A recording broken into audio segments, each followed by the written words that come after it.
Durante el antiguo Imperio Romano, muchos hombres dejaron sus nombres marcados para siempre en el curso de la historia.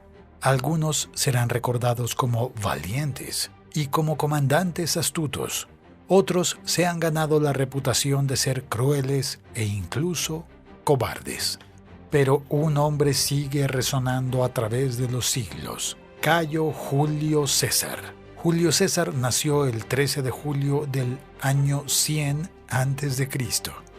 De niño, César ya demostró su aptitud para la aventura, ya que era un niño activo y bien dotado. Pero con solo 16 años, su vida sufriría un gran cambio. Su padre había fallecido y Julio se convirtió repentinamente en el jefe de su familia. Julio era sobrino de Cayo Mario, un gran general y político que se hizo famoso por sus victorias militares y por haber reorganizado el modelo de las legiones romanas. Mario era conocido por tener una personalidad magnética y por ser muy respetado entre los soldados que luchaban por él. Esto, sin duda, influyó en el carácter del joven Julio César, que vio en su tío un modelo a seguir. Pero durante la adolescencia de Julio, su tío entró en una guerra civil contra el ambicioso Lucio Cornelio Sila, donde lucharon por el control de la ciudad de Roma. En medio del caos de esta guerra civil, Julio César se casó con la hija del aliado político de su tío. Su amada se llamaba Cornelia Sinilia, con quien tuvo una hija que se llamaría Julia. Mario perdió su vida durante una batalla y Cornelio Sila tomó el control como dictador, algo que lo dejó por encima de las leyes romanas, dándole un poder casi absoluto en la ciudad. A pesar de que Julio César no tuvo participación directa en el conflicto, se sintió amenazado por el nuevo dictador y atormentador de su tío. Buscando alejarse de Roma lo más rápido posible, Julio se unió al ejército, donde fue enviado a luchar en la lejana Turquía. De hecho, fue enviado a Cilicia, una región que solo incluía una parte de Turquía. Julio sirvió en el ejército con gran distinción. Incluso recibió la corona cívica como recompensa por sus acciones heroicas. Pronto recibió el reconocimiento de sus superiores y soldados veteranos, demostrando un futuro prometedor como comandante militar. Pero en el año 78 a.C., Julio recibió la noticia de que su rival había muerto. Cornelio Sila había fallecido repentinamente, y para Julio César esto significaba la oportunidad de volver a casa. Después de cumplir su contrato en el ejército, Julio volvió a su casa, pero para su desgracia, su herencia había sido confiscada por el abusivo gobierno de Sila. Para ganarse la vida, César usó su poderosa voz y sus habilidades oratorias para convertirse en un abogado de éxito. Y trabajando duro, Julio César logró recuperar el estatus social de su familia. Cuando Julio tenía alrededor de 25 años, estaba en un viaje a través del mar Egeo. El barco en el que estaba fue atacado por piratas y la tripulación más numerosa fue asesinada. Los pocos sobrevivientes fueron capturados para ser vendidos como esclavos, y para los nacidos en familias ricas se cobraría un alto precio por el rescate. De nuevo, lejos de casa y en una situación desesperada, el futuro parecía incierto y sombrío para Julio César. Los días se prolongaron lentamente mientras Julio César era prisionero en un barco pirata. Cuando los piratas descubrieron que Julio era parte de una familia rica, exigieron una gran suma de dinero para liberarlo. Los piratas exigieron una gran cantidad de monedas de plata por la vida de Julio, y en ese momento ya podía ser considerado un precio absurdo. Querían 20 talentos, pero Julio César siempre ha sido un hombre orgulloso e intrépido. Les dijo a los piratas que debían exigir una cantidad aún mayor de monedas, 50 talentos, a cambio de su vida. Pero les advirtió que una vez fuera libre, recorrería los mares tras ellos y se vengaría. Los piratas se rieron de Julio y se burlaron de él por su arrogancia durante todo el viaje, pero finalmente aceptaron su oferta en efectivo. Cuando finalmente fue libre, Julio usó sus dones en el arte de la oratoria para atraer a marineros y guerreros a su causa, y usando el resto de su fortuna, reunió una flota de barcos. César tardó muchos meses en navegar y enfrentarse a los barcos piratas. Sus victorias le trajeron nuevos beneficios del saqueo que obtuvo de los barcos capturados. Cuando Julio finalmente encontró a los piratas que lo habían secuestrado, los derrotó en la batalla e hizo crucificar a todos los sobrevivientes. Los piratas pagaron un alto precio por burlarse de Julio César. Esto aumentó la fama de César, y su nombre ya se repetía en las calles de Roma. Al regresar a casa, fue convocado al ejército y tuvo que salir de nuevo para luchar en tierras extranjeras. Una vez más, Julio se destacó en los campos de batalla, ganando así el puesto de tribuno militar, que le garantizaba el derecho a comandar un gran número de soldados y a presentarse a cargos políticos. Julio César regresó a Roma en el año 69 a.C. Ese año comenzaría su carrera política ocupando un nuevo puesto en el Senado romano. Su esposa, Cornelia, había quedado embarazada de nuevo, y todo parecía estar tomando un curso tranquilo en la vida de César. Pero para desgracia de Julio, su amada esposa falleció ese mismo año, debido al parto lleno de complicaciones que le quitó la vida y la de su bebé. Poco después del funeral de su esposa, Julio fue enviado a servir en España, o en Hispania, como se llamaba entonces, y debía actuar como administrador de los territorios controlados por Roma. Un día, Julio decidió conocer mejor la ciudad de Cádiz, donde vivía, y después de recorrer cierta distancia, encontró una estatua ya gastada por el tiempo. Cuando Julio se acercó, notó que la estatua era una representación de Alejandro Magno. Cuando llegó a los pies de la estatua, César fue tomado por una gran angustia y comenzó a derramar lágrimas. Ya tenía 33 años y sentía que no había logrado nada grande en su vida, mientras que Alejandro Magno ya había conquistado un imperio a esa edad. En ese momento, César juró que no descansaría hasta el día en que pudiera igualar a Alejandro en sus conquistas. Julio César lo hizo bien en España. Ganó fama como buen gobernador y subyugó a 2 tribus locales que se habían rebelado contra la ocupación romana. Pero César no estaba satisfecho con tener que pasar tanto tiempo lejos de Roma, y poco después de haber completado el tiempo de servicio requerido en España, regresó a su ciudad natal.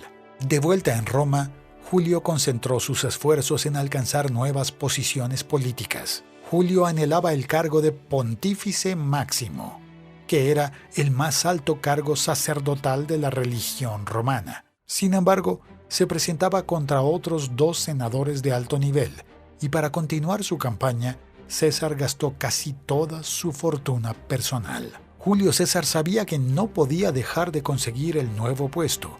De lo contrario, su carrera política estaría acabada y estaría en bancarrota por el resto de su vida. Para evitar este problema, Julio se alió con Marco Licinio Craso, quien tenía la reputación de ser el hombre más rico de Roma. Craso pagó la mitad de la deuda de Julio César y actuó como garante del resto, demostrando ser un valioso aliado. Julio logró ganar las elecciones y tomar el puesto que quería, pero aún así tenía una gran deuda con Marco Craso. Esta alianza no ha pasado desapercibida para otros hombres poderosos. El general Pompeyo tenía una voz activa en el Senado romano y era respetado e incluso temido por otros senadores. Pompeyo vio con malos ojos la creciente ambición de Julio César y comenzó a mantener una constante vigilancia en este hombre que parecía sobresalir por encima de todos los demás. Pasaron los años y en el 60 a.C., César fue elegido para el puesto del cónsul, siendo este el puesto más alto de la República Romana. Como cónsul, Julio César tendría gran autoridad en la ciudad de Roma e incluso podría ser inmune a las leyes de la ciudad y ser absuelto de cualquier cargo criminal. César ganó las elecciones de nuevo y ahora con el puesto de cónsul era un hombre peligrosamente ambicioso. Ese mismo año, Julio se casó con Calpurnia Pisonis, que sería su esposa por el resto de su vida. El general Pompeyo ya empezaba a demostrar públicamente su aversión a Julio César y también su insatisfacción con Marco Craso. Para tratar de resolver este asunto, Julio se reunió con Pompeyo y Craso para formar una nueva alianza política y militar. Esta alianza se conocería como el Primer Triunvirato, donde los tres hombres más poderosos de Roma trabajarían juntos para gobernar a Roma. Pompeyo aumentó el número de soldados en las calles de la ciudad, trayendo más seguridad a la población. Craso compró una gran flota de barcos y buscó el comercio en tierras lejanas como Siria y Egipto, aumentando así su propia riqueza y trayendo nuevos productos a los exigentes mercados romanos. Y para César quedaba el mando militar y la responsabilidad de conquistar nuevas tierras para Roma. Una vez más, el prometedor futuro se presentó ante Julio César y no perdería la oportunidad de inmortalizar su nombre en la historia. Julio César había sido elegido para el puesto de cónsul romano, ganando así una gran autoridad en todos los territorios conquistados por Roma. Pero para llegar a una posición tan importante, Julio César tuvo que asumir una deuda gigantesca con Marco Craso, el hombre más rico de Roma. César aún no había olvidado ese día a los pies de la estatua de Alejandro Magno, y el deseo de igualar a Alejandro en sus conquistas seguía vivo en el corazón de Julio César. La mejor manera de lograr sus objetivos era conquistar nuevos territorios para Roma, y así confiscar las riquezas y recibir parte de los impuestos de las ciudades y pueblos conquistados. Fue entonces cuando Julio César dirigió su atención a la Galia. La Galia era una antigua región que fue clasificada por los romanos e incluía los territorios donde hoy se encuentran países como Francia, Bélgica y parte de Italia y Alemania. En su mayor parte, Galia era una tierra salvaje, llena de bosques y habitada por varias tribus celtas increíblemente hostiles.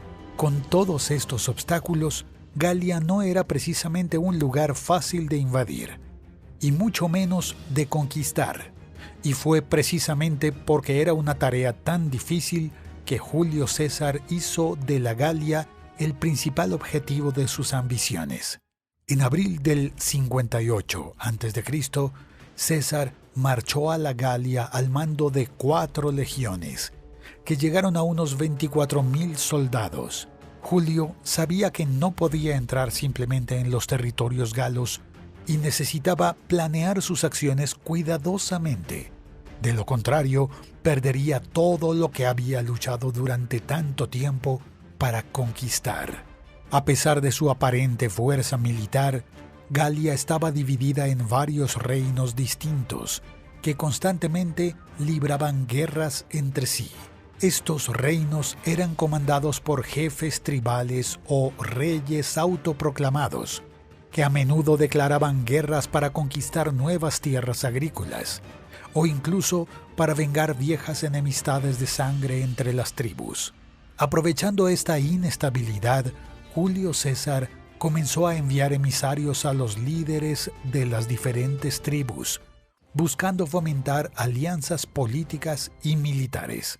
En sus cartas, Julio ofreció el apoyo militar de sus legiones a cambio de permiso para entrar en territorio galo y provisiones de comida para sus soldados. No pasó mucho tiempo para que se formaran las primeras alianzas, y con eso César estaba finalmente en la Galia.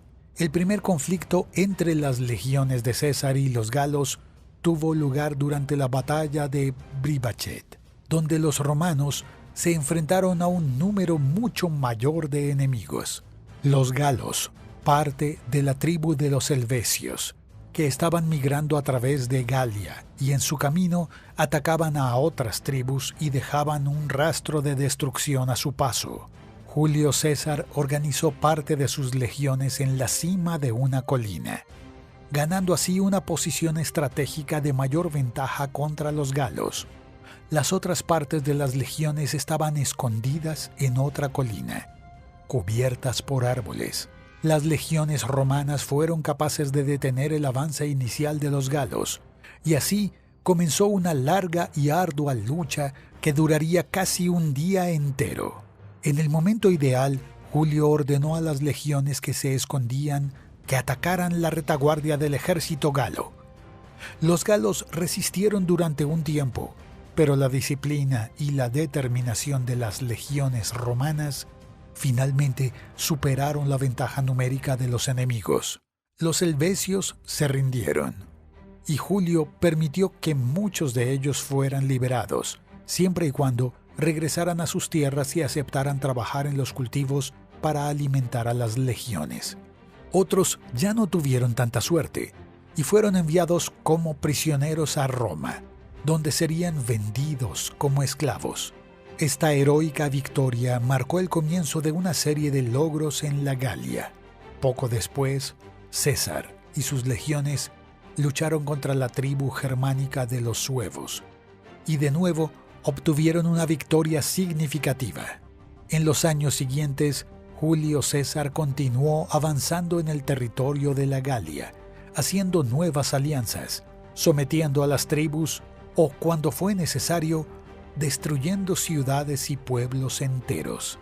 Por supuesto, los galos no aceptaron pacíficamente la ocupación romana, y una y otra vez alguna tribu incitó a las revueltas, lo que llevó a nuevas batallas. Después de sofocar una rebelión de la tribu belga en el 55 a.C., Galia estaba prácticamente a los pies de Julio César. César ya había acumulado suficientes riquezas para pagar sus deudas con Craso, y aún tendría suficiente para pasar el resto de su vida en paz. Su orden como cónsul también estaba casi terminada, y pronto tendría que volver a Roma. Pero ese mismo año, una de sus legiones que patrullaba en el norte de la Galia vio una extraña isla en el horizonte. Esa isla era Gran Bretaña. César ya había leído sobre la existencia de tal isla en los antiguos manuscritos griegos, y al conocer su ubicación, sintió de nuevo la llama de la ambición y el deseo de ir donde ningún romano había estado nunca.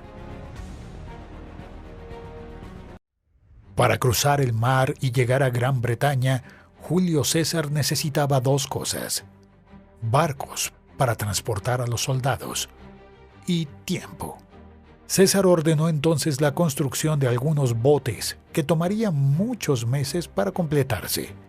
Impaciente con el lento progreso en la construcción de los barcos, César decidió arriesgarse y ordenó que solo una parte de sus legiones cruzara el mar y avanzara en la construcción de un campamento fortificado. Pero no se esperaba el desastre que vendría, porque esa región es a menudo asolada por tormentas. Durante la travesía, una fuerte tormenta provocó que los barcos romanos fueran lanzados contra las rocas del acantilado. Los pocos sobrevivientes que llegaron a la playa fueron sorprendidos por los carros de guerra bretones y tuvieron que retirarse a los barcos. Esta derrota no afectó la determinación de Julio César, pero le costó mucho tiempo conseguir los barcos necesarios. En el año 54 a.C., Julio César finalmente llegó a Gran Bretaña, donde inicialmente estableció un campamento fortificado cerca de la playa. Los bretones no aceptaron pacíficamente la ocupación romana, lo que obligó a César a pasar más de un año en Bretaña, combatiendo y sometiendo a las innumerables tribus que vivían allí. Esta nueva conquista trajo aún más fama a Julio César, y el pueblo de la ciudad de Roma ensalzó sus logros, lo que preocupó aún más a ciertos miembros del Senado romano. Durante el tiempo en que Julio César estuvo en Bretaña, nuevos problemas comenzaron a surgir en la Galia. Los líderes tribales instaron a sus guerreros a reunirse y expulsar a los romanos de la Galia. César sabía lo grave que era esta amenaza, ya que si la Galia se unía bajo una sola bandera, sería prácticamente imposible reanudar los territorios conquistados. Uno de estos líderes insurgentes fue el famoso Vercingetorix, que era un príncipe de la tribu Arvenos. Vercingetorix consiguió reunir a muchos jefes y guerreros de tribus bajo su mando, y estaba atacando las guarniciones romanas en la Galia. Cuando César regresó a la Galia, Vercingetorix se vio obligado a retirarse para evitar un enfrentamiento directo con las legiones romanas. En su huida a través del territorio galo, las tropas de Vercingetorix devastaron todo a su paso, quemando pueblos y plantaciones para no dejar comida disponible a los romanos. La estrategia funcionaba, y las cosas no iban bien para las legiones de César, y los soldados ya empezaban a sucumbir por el hambre y el esfuerzo de la larga marcha. Julio César volvió a hacer uso de sus poderes de persuasión y comenzó a intimidar y a sobornar a los jefes de las tribus que aún no se habían aliado con Vercingetorix. Con esto, César logró confiscar las preciadas provisiones para alimentar a sus soldados y continuar la persecución contra Vercingetorix. Algunas batallas se libraron en este curso y Julio César volvió a demostrar su valía, bajándose de su caballo y uniéndose a sus soldados en la primera línea de las batallas más caóticas. Esto dio a los legionarios un gran orgullo y admiración por su general, y muchos lucharían hasta el final para defender la vida y los sueños de César. Finalmente, Vercingetorix se vio obligado a retirarse a la ciudad de Alesia, que había sido construida en la cima de una colina y ofrecía un buen lugar para defenderse de las legiones romanas. El asedio de Alesia fue uno de los más famosos de la historia, y tanto Julio César como Vercingetorix necesitaban aprovechar al máximo sus habilidades como comandantes. César rodeó la ciudad de Alesia y sabía que intentar entrar en la ciudad por la fuerza le costaría la vida de muchos de sus legionarios. La otra alternativa era obligar a los que estaban dentro de la ciudad a pasar hambre y sed, forzándolos a rendirse. Sin embargo, César no tenía mucho tiempo, ya que sabía de la aproximación de un ejército galo que venía a rescatar a los habitantes de Alesia.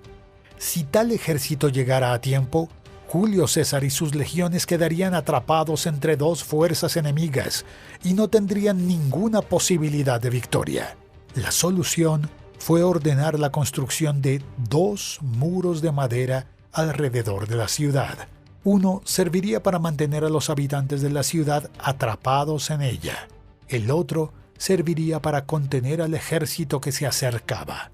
La estratagema funcionó, y cuando el ejército galo llegó, las legiones romanas mostraron su valor de nuevo, derrotando un número mucho mayor de enemigos.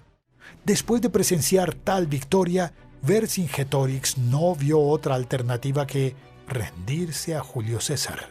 En un día que pasará a la historia, Vercingetorix se puso orgullosamente su armadura y cabalgó solo hasta el campamento romano.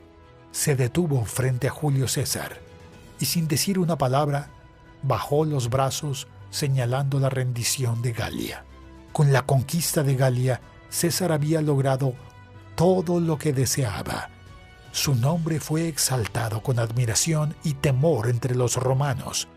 Su riqueza era enorme y finalmente sintió que estaba listo para hacer su regreso triunfal a la ciudad de Roma. Julio César realizó la increíble hazaña de conquistar Galia, e incluso los bretones de su larga isla se arrodillaron ante el poder militar romano.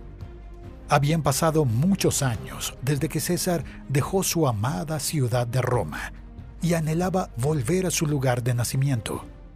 Sin embargo, muchas cosas habían cambiado durante su ausencia. Uno de sus más importantes aliados, el cónsul Marco Craso, hizo que sus legiones fueran derrotadas durante la desastrosa batalla de Carras, donde los romanos se enfrentaron al poderoso ejército del imperio de Parta. Marco Craso era un excelente comerciante y negociador, pero sus habilidades como comandante militar no eran tan agudas como las de Julio César y Pompeyo. Craso perdió la vida en esa batalla, y con ello se rompió la alianza del Triunvirato, permitiendo al general Pompeyo tomar el control político de Roma. La creciente fama y riqueza de Julio César molestaba profundamente al general Pompeyo, quien desde el principio ya tenía un gran desprecio por César. Sin la presencia de Marco Craso para apoyar a Julio César en el Senado romano, el general Pompeyo no vio ninguna razón para tolerar la existencia de César y comenzó a hacer serias acusaciones contra él. En sus acusaciones, Pompeyo afirmó que Julio César había extendido su campaña en la Galia por demasiado tiempo, cuyo plazo original sería solo de 5 años. Pompeyo sabía que esto no era cierto, ya que se había reunido en secreto con Marco Craso y Julio César para decidir las direcciones de la política de la ciudad. Y en esta reunión acordaron dar a César 5 años más para completar la conquista de la Galia. Otra acusación era que Julio había usado la fuerza de las legiones para su propio beneficio y para enriquecer el Senado romano. Pompeyo emitió una orden a Julio César para que disolviera sus legiones y volviera a Roma, donde se enfrentaría a un juicio en el Senado. En ese momento había pocos en el Senado con el coraje suficiente para oponerse a las demandas de Pompeyo. Julio sabía que si seguía esa orden, su vida se acabaría y todo estaría perdido. Entonces decidió marchar a Roma con sus legiones y exigir el debido respeto, aunque tuviera que hacerlo por la fuerza. Y así, en el año 49 a.C., Julio César y sus legiones fueron declarados enemigos de Roma, en un evento que ha sido registrado en la historia como la Segunda Guerra Civil de la República Romana.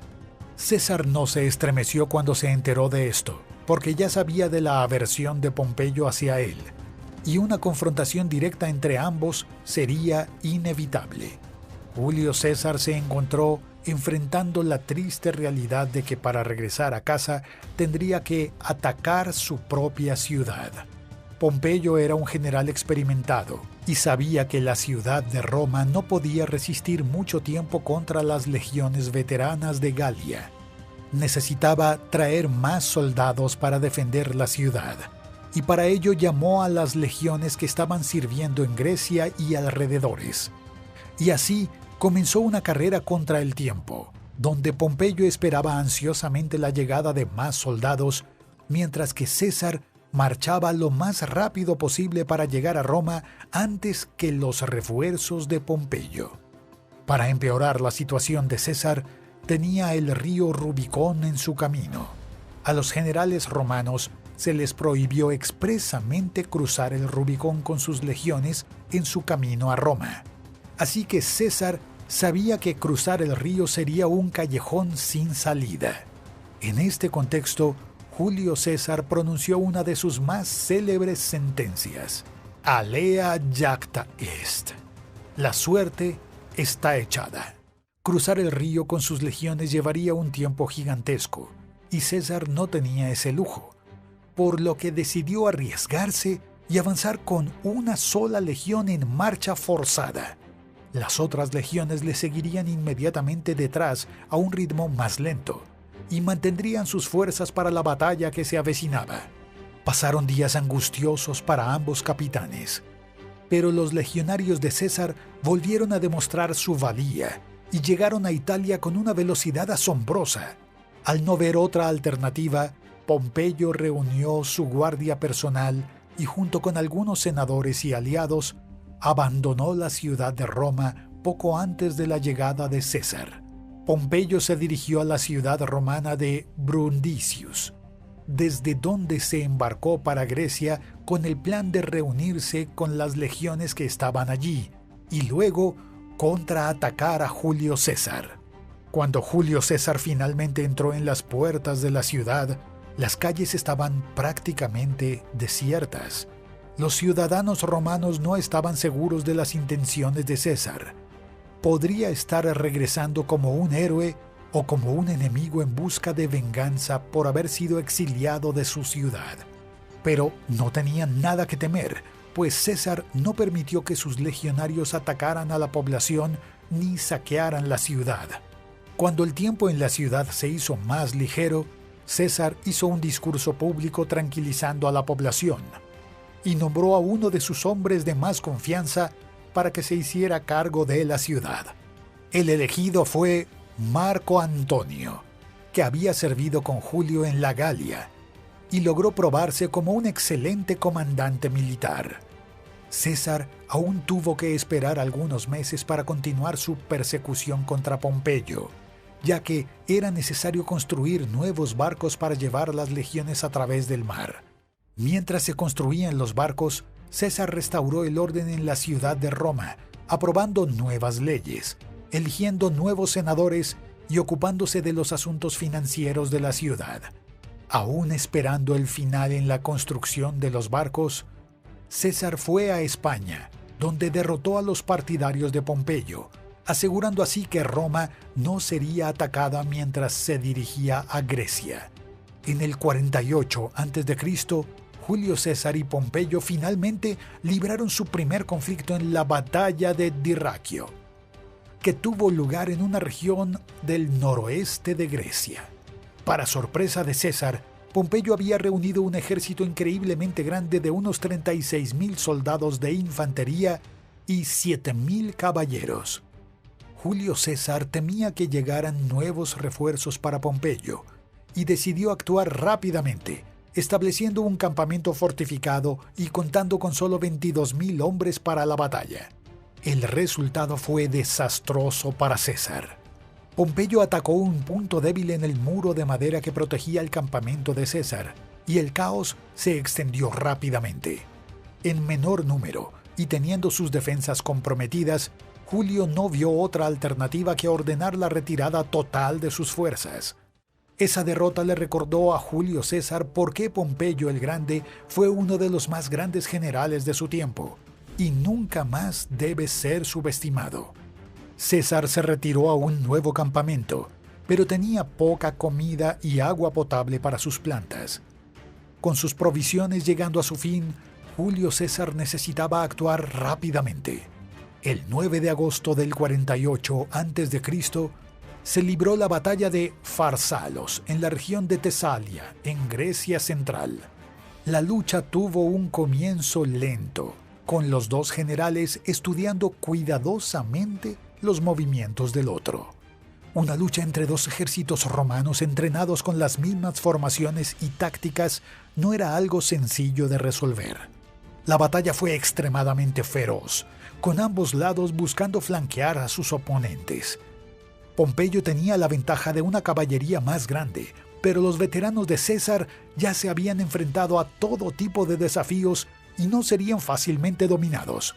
Incluso estando en una gran desventaja numérica, las legiones de César se las arreglaron para contener la caballería enemiga y flanquear a la infantería, ganando así el control total de la batalla. Pompeyo vio a su ejército siendo destruido ante sus ojos, y entonces comprendió que no se enfrentaba a un hombre ordinario. Pompeyo fue derrotado y tuvo que retirarse lo más rápido posible de la batalla. Después de esa derrota, el general Pompeyo se encontraba en una situación terrible, donde la mayoría de los senadores que habían partido con él a Grecia huían a otras colonias romanas, y algunos incluso fueron a encontrarse con César suplicándole perdón. Pompeyo huyó a Egipto. Se refugió entre la nobleza egipcia, pero no esperaba un cruel giro del destino. Algunos miembros de la élite egipcia temían que si protegían a Pompeyo, provocarían la furia de César, que ya se acercaba a Egipto. Pompeyo fue atacado y asesinado tan pronto como puso pie en suelo egipcio, y un gran general romano encontró un final en tierras extranjeras. Cuando Julio César llegó a Egipto, fue recibido en el palacio real de Ptolomeo XIII. Y tan pronto como preguntó por el paradero de Pompeyo, solo se le entregaron los restos de su antiguo rival.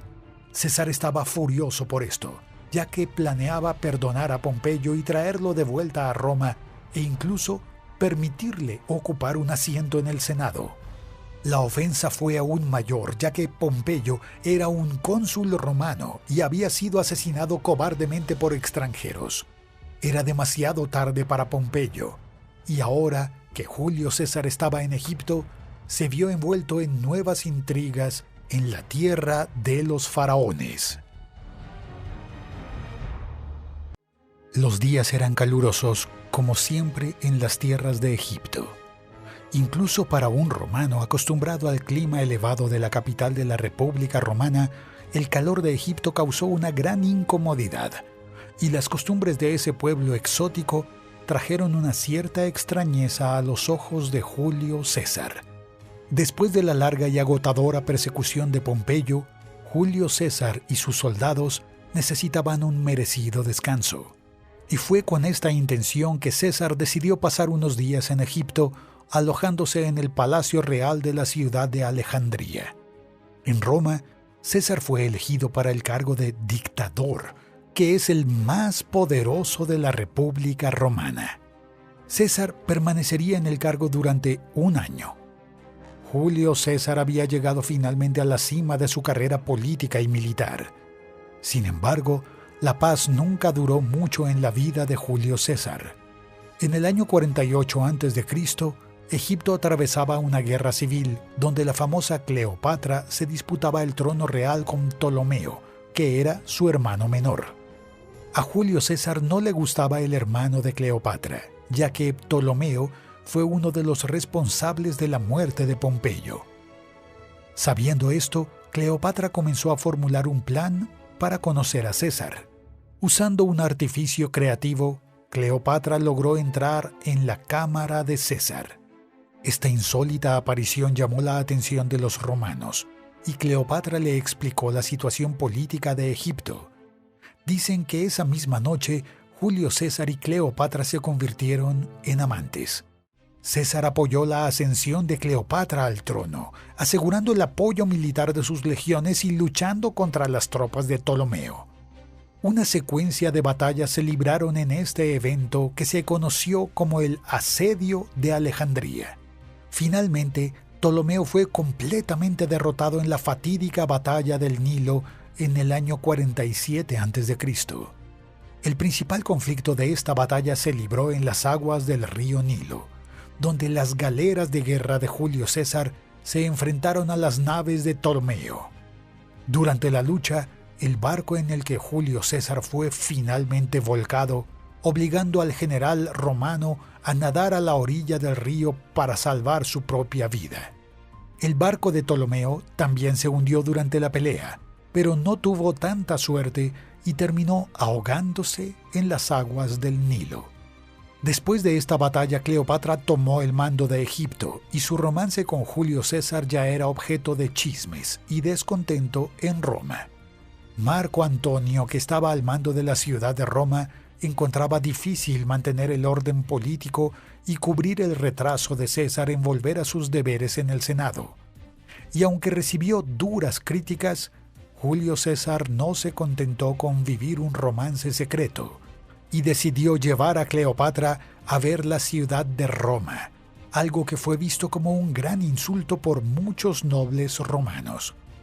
Julio César aún viajó a Oriente Medio, donde obtuvo una victoria aplastante contra el ejército del rey Farnaces II. La victoria contra el rey Farnaces II fue tan rápida y fácil que inspiró a César a decir una de sus frases más famosas: Veni, vidi, vinci. Vine, vi, vencí. El tiempo pasó, y la relación amorosa entre César y Cleopatra trajo una nueva ola de desconfianza a los magistrados romanos, ya que había rumores de que Cleopatra había dado a luz a un hijo de Julio César. El supuesto hijo de la pareja se llamaba Ptolomeo XV Cesarión. Sin embargo, Julio César nunca reconoció oficialmente al niño, aunque Cleopatra afirma estar segura de que César era el padre. Muchos senadores comenzaron a temer que Julio César estaba tratando de elevarse al rango de emperador, y al engendrar un hijo con la poderosa reina de Egipto, estaría iniciando una línea de herederos con derechos para comandar tanto los territorios romanos como los egipcios. Todavía había senadores y nobles romanos a los que no les gustaba Julio César, y siempre buscaban razones para criticar sus acciones. Algunos de estos senadores eran antiguos partidarios de Pompeyo que incluso eligiendo el bando enemigo fueron perdonados por César. Para empeorar las cosas, hubo una ocasión durante un festival conocido como Lupercalia, donde Marco Antonio trató de poner bajo la cabeza de César una diadema dorada típica de los reyes griegos. Se suponía que el resto era una especie de broma, pero fue muy mal visto por los presentes en la fiesta. A pesar de que César trató de quitar el puntal rápidamente, a Julio César no parecía importarle mucho la opinión de sus oponentes y comenzó a delegar posiciones políticas a amigos y miembros de su familia. También comenzó a crear leyes que fueron aprobadas sin el consentimiento de los miembros del Senado. Con esto, César aumentó aún más su poder y su esfera de influencia bajo la ciudad. Incluso con todas sus conquistas, César todavía quería comenzar una nueva campaña militar contra el poderoso imperio de Parta, que se mantuvo firme contra los ataques romanos. En el año 44 a.C., el Senado romano nombró a Julio César como dictador perpetuo, garantizándole el derecho a ocupar el cargo por el resto de su vida. A la edad de 55 años, Julio César permaneció indomable y su ambición parecía no tener fin, lo que aumentó la inseguridad de sus oponentes en el Senado, que comenzaron a idear un plan contra la vida del gran general. El principal partidario de la conspiración contra César fue el senador Cayo Casio Longinus, que no escatimó esfuerzos para convencer a otros miembros del Senado de que se unieran a su causa. El 15 de marzo del 44 a.C., cuando Julio César fue al teatro de Pompeyo, donde se celebraría una sesión del Senado romano. Ese mismo día, Marco Antonio se enteró del plan que atacaba la vida de César y corrió a advertirle del peligro. Al entrar en el Senado, César fue cordialmente recibido por los senadores, entre los que se encontraba su sobrino Marco Bruto, por quien César tenía gran estima. Para no despertar sospechas, uno de los senadores entregó un pergamino con una petición para que César lo examinara. Los otros senadores se acercaron, fingiendo estar interesados en leer lo que estaba escrito en el pergamino. En ese momento, el senador más cercano sacó una daga que estaba escondida en su propia capa y agarró la túnica de César. Julio César trató de deshacerse de su atacante, pero el senador comenzó a gritar pidiendo ayuda, acusando a los otros miembros de la conspiración de participar. César fue atacado por 60 senadores, siendo herido mortalmente por unos 23 golpes de daga. Uno de los últimos huelguistas fue su propio sobrino Marco Brutus, que habría dado el golpe fatal.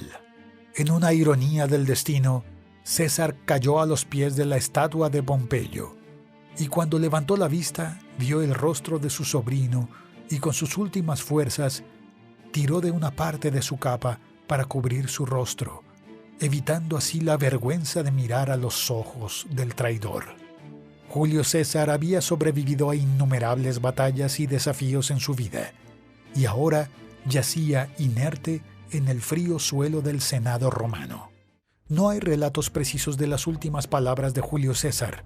Algunos creen que le dijo a su sobrino, «¿Incluso tú, Bruto?», pero esa frase fue creada por William Shakespeare e inmortalizada en la obra que retrata a Julio César.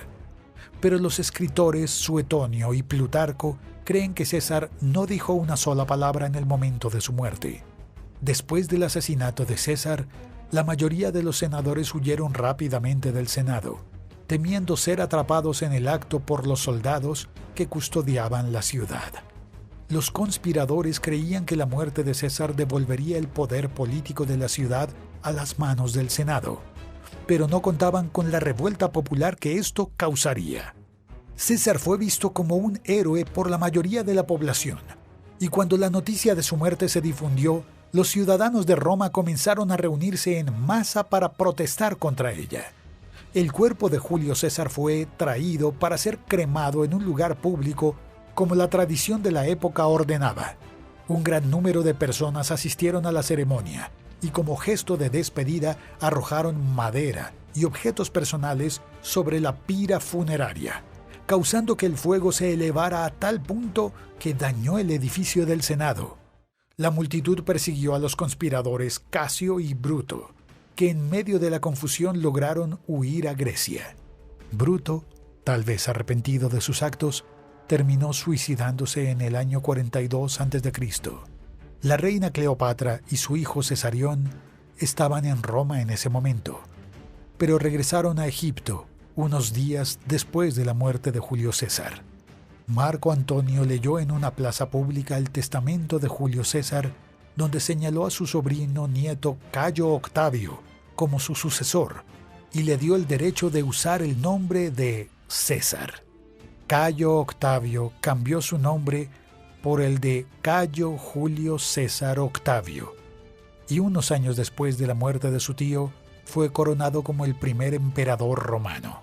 Los siguientes emperadores romanos comenzaron a incluir el apellido César en sus propios nombres. La gran historia de Julio César llegó a su fin, pero el nombre de este notable hombre se convirtió en sinónimo de grandeza.